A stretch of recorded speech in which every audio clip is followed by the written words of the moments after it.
Subscribe to Storylab for more stories. Now, let's begin this one. Cole Brennan had perfected the art of being invisible.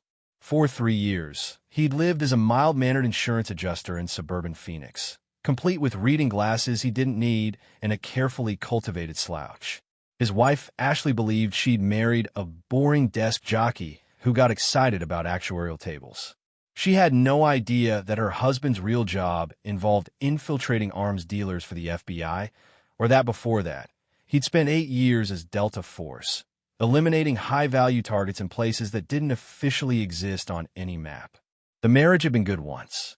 Ashley Rodriguez, now Brennan, had been a trauma nurse when they met 4 years ago. Beautiful, compassionate, with laugh lines that spoke of genuine joy. Cole had been between assignments, recovering from a mission in Sarajevo that had left him with 3 bullet scars and a profound need for something real in his life. Ashley had been that reality. Warm brunette hair, gentle hands that could steady both a trembling patient and a broken soldier. But Cole had made a fundamental error.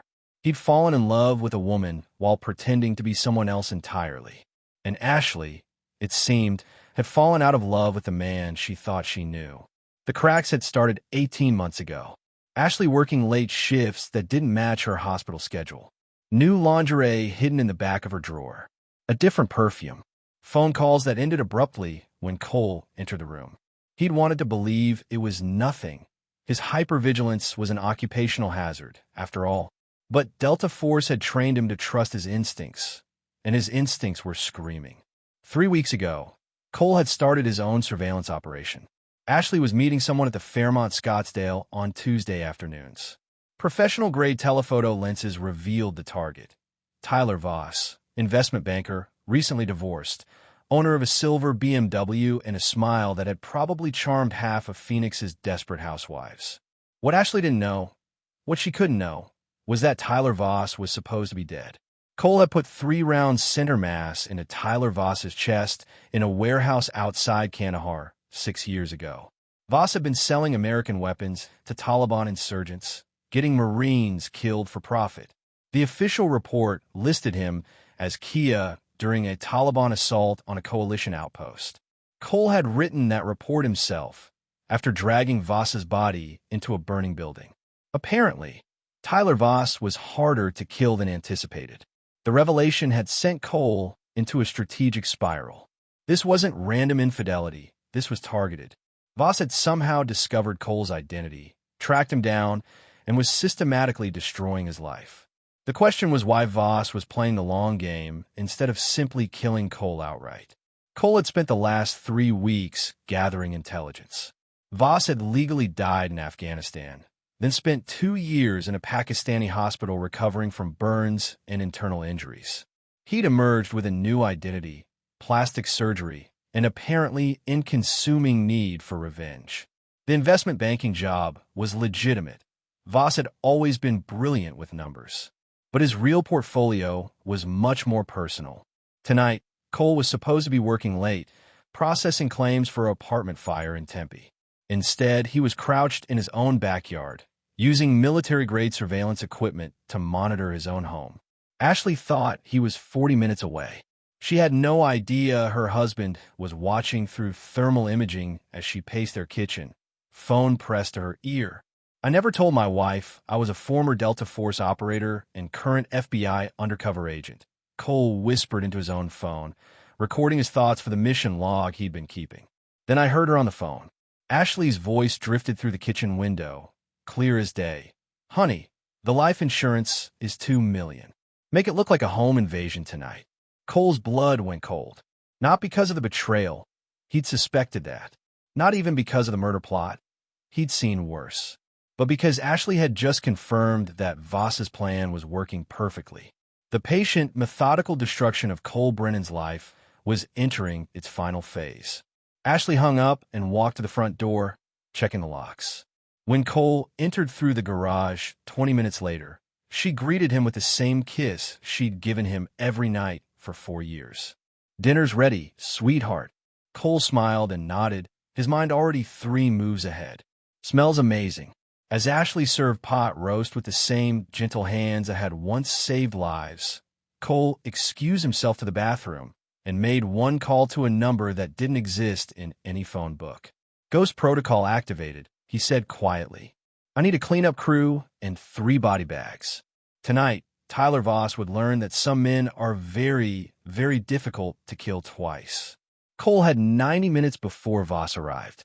He'd spent the first 30 eating dinner and making conversation with Ashley, cataloging every lie, every manipulation, every moment of rehearsed affection. The woman across from him wasn't his wife anymore. She was an enemy combatant who happened to share his bed. I might work late tomorrow, Ashley said, cutting her pot roast with surgical precision. We're getting a new trauma protocol, and Dr. Martinez wants me to run point on the training. Another lie. Cole had verified that Dr. Martinez was in Cabo for the week, but he nodded sympathetically. That's a lot of responsibility. I just want to make sure everything's perfect, Ashley said, meeting his eyes with practiced sincerity. You know how important it is to me that everything works out the way it's supposed to. The double meaning wasn't lost on Cole. After 27 months of deception, Ashley had gotten sloppy. Or maybe she simply didn't care anymore. After dinner, Cole retreated to his study to finish some paperwork. In reality, he was transforming their suburban home into a kill zone. The FBI cleanup crew wouldn't arrive until after midnight. This was his operation, and it had to look convincing. First, Cole disabled the home security system and planted his own surveillance devices. He needed evidence of the conspiracy, proof that this was self-defense. Next, he strategically placed weapons throughout the house. A Glock 19 taped under the kitchen counter, a tactical knife in the hallway closet, a backup pistol in the bedroom nightstand. Finally, he set up multiple entry points that he could control, ensuring that when Voss arrived, the confrontation would happen exactly where Cole wanted it.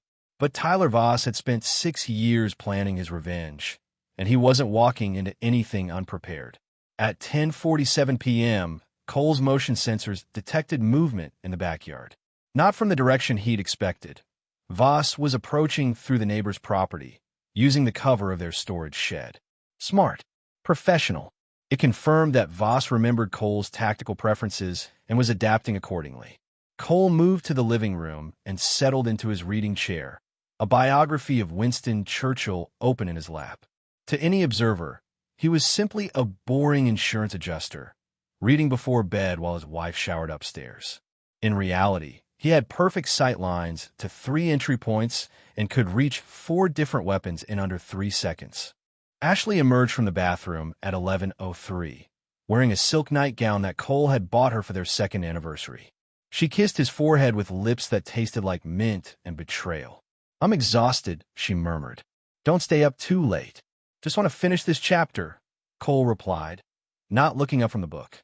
Ashley disappeared upstairs, and Cole heard her moving around their bedroom, but not settling into bed. She was positioning herself, probably near the window, where she could signal Voss when the coast was clear. At 11:21, Cole's phone buzzed. A text from Ashley. He's asleep. Come now. The elegant simplicity of it was almost impressive. Ashley would claim she'd been sleeping when masked intruders broke in and murdered her husband. She'd inherit $2 million and disappear with her lover, probably somewhere without extradition treaties. If Voss hadn't made the critical error of targeting a man who'd spent 15 years learning how to kill people who were trying to kill him, it might have actually worked. Cole closed his book and moved through the house like a predator. Every footstep was calculated, every shadow utilized. He'd learned urban warfare from the best killers in the world, and tonight he was going to remind Tyler Voss why Delta Force operators don't stay dead just because someone shoots them. The first sign of forced entry came at 11:34, a barely audible scraping at the back door lock. Professional work, but Cole had been listening for it. He moved to his predetermined position behind the kitchen island, Glock 19 in hand, safety off. But Voss wasn't coming through the back door. That was misdirection. The real entry point was the basement window, a vulnerability that Cole had deliberately left open, making it look accidental while ensuring he could control the approach. Footsteps on the basement stairs. 2 sets. Voss had brought backup. This was where Ashley's plan revealed its fatal flaw. She told Voss that her husband was a soft insurance adjuster who would panic, run, or freeze when confronted with violence. She had no idea that Cole Brennan had killed 47 men in active combat and could disassemble a human being with his bare hands. Cole moved to the basement door and waited. When it opened, he'd have maybe 3 seconds before the intruders realized they'd walked into a trap. 3 seconds was more than enough time for a Delta Force operator to end 2 lives. The door handle turned slowly. Cole counted heartbeats, regulated his breathing, and prepared to remind Tyler Voss that some ghosts refused to stay buried. The basement door opened at 11:41 p.m., and Cole Brennan ceased to exist. In his place stood the shadow that had terrorized enemy combatants across 3 continents, a predator so efficient that other Special Forces operators crossed themselves when they heard his call sign. Tyler Voss stepped through the doorway first, Beretta 9mm in a proper tactical grip, body armor visible under his black jacket. Behind him came a mountain of a man Cole didn't recognize, 6'4", crew cut, moving like ex-military. They were equipped for war, not a simple home invasion. Cole shot the backup first, center mass, double tap, because unknowns were always the greater threat. The big man dropped without a sound, his weapon clattering across the hardwood floor. Voss spun toward the gunfire, and for the first time in 6 years, the 2 men who'd tried to kill each other in Afghanistan made eye contact. "Hello, Tyler," Cole said conversationally, keeping his Glock trained on Voss's center mass. "You look good for a dead man." Voss's face cycled through shock, rage, and something approaching respect. "Cole fucking Brennan. I should have known. You should have stayed dead. You know what you cost me?" Voss snarled, but he didn't raise his weapon. Professional courtesy among killers. They both knew Cole had the tactical advantage. 6 years of surgery, skin grafts, learning to walk again. All because you couldn't mind your own goddamn business. You were selling weapons to insurgents, getting Marines killed. I was surviving in a war zone, same as you. Cole shook his head. "We were never the same." Upstairs, Ashley's voice called out with perfectly rehearsed panic. "Cole? Honey, did you hear something?" Both men looked toward the ceiling. Voss smiled, a cold expression that didn't reach his eyes. "She's really something, isn't she? Took me 8 months to convince her that her boring husband was standing between her and happiness. Another 6 months to get her comfortable with murder. How did you find me? FBI facial recognition software isn't as secure as you think. Took 3 years, but I tracked down every member of your unit.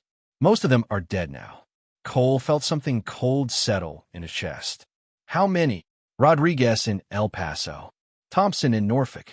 Martinez in fucking Des Moines. Car accidents, mostly. A few heart attacks. 1 suicide." Voss's smile widened. "You're the last one, Cole. The grand finale." The revelation hit Cole like a physical blow. His brothers in arms, men who'd bled with him, trusted him, saved his life, were dead because of him. Because he'd failed to kill Tyler Voss properly the first time. "I never told my wife I was a former Delta Force operator and current FBI undercover agent," Cole said loudly, activating the recording device he'd planted earlier. "Then I heard her on the phone. 'Honey, the life insurance is $2 million. Make it look like a home invasion tonight.' She hung up and kissed my cheek. 'Dinner's ready, sweetheart.' I smiled and nodded. Then I made one call. 'Tonight, they're walking into a trap.'" Voss frowned. "What the hell are you?"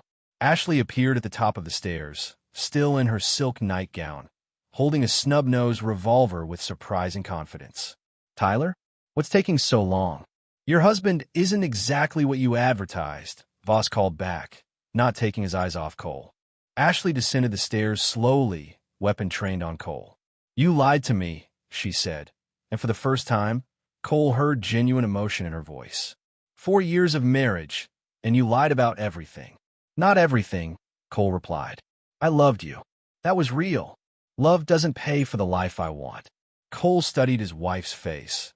The woman he'd shared a bed with, made breakfast for, dreamed of growing old with. She was pointing a gun at his chest without a tremor in her hands. Professional, committed, completely lost to him. "You killed those men," Cole said to Voss. "My team, my brothers. They died because of choices you made. Tonight, You get to live with that knowledge for about 30 more seconds. But Cole was done talking. The basement erupted in gunfire. Ashley shot first, a wild round that shattered a picture frame behind Cole's head. Cole dove left, rolling behind the couch as Voss opened fire with the Beretta. Bullets shredded upholstery and punched holes in drywall. Cole came up firing, catching Voss in the shoulder and spinning him around. Ashley screamed and emptied her cylinder, bullets sparking off the concrete walls. Cole moved like smoke, using cover and angles, every lesson from a decade of combat crystallizing into pure lethality. Voss tried to reposition, blood streaming from his shoulder, but Cole was already inside his defensive perimeter. A single shot to the chest dropped Voss to his knees. "This is for Rodriguez," Cole said, putting another round in Voss's stomach. "For Thompson." Another shot. "For Martinez." Ashley had reloaded and was trying to flank him, but Cole spun and put 3 rounds center mass before she could fire. She dropped like a marionette with cut strings, the revolver sliding across the floor. Tyler Voss was still alive, gasping and bleeding out on Cole's basement floor. His eyes found Cole's, and even dying, he managed to smile. "You think this ends with me?" Voss wheezed. "I uploaded everything to a dead man's switch. If I don't check in by tomorrow, your Real identity goes to every terrorist organization in the Middle East. Your face, your address, your complete service record." Cole knelt beside the dying man. "That's unfortunate.